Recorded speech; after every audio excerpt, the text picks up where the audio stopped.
Hey, woodworkers.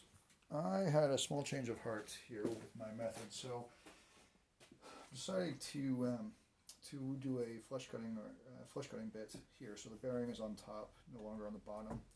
So for that, I'll just need to adjust the height, and then I should be able to advance through all this stuff. So I was planning on using the pattern maker bit for this process, but in looking for it, I realized that I have it set up in a router for doing something else, so I want to leave it there, and then this will definitely allow me an opportunity to continue on with this process.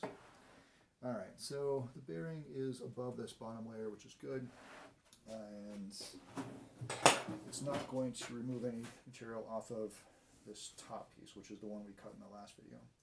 The other thing I'm going to do is I'm going to add a starting pin here, which is always a good practice to get involved with if you don't have a template, because at this point I could pivot off of the starting pin and then introduce the cut to where I need to go, and then at some point I'll transfer the balance over to the bearing and no longer the starting pin, then I'll go through my cut.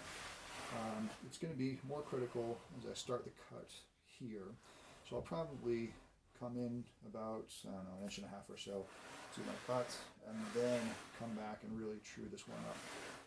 Okay, hopefully that was helpful. I'm going to get geared up again. We'll make the second cut.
Alright, that looks pretty good.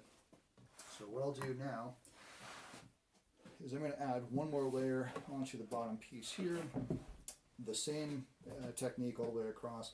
I won't have to adjust the height of the bit, because in essence I'm just adding another layer on, and so on and so forth. And I can continue to do this until it's, in theory, 5 feet thick if I wanted to. It should also be said that if I didn't have a router table for doing this, I can do all of this process with this same bit in a handheld router and just working my way across.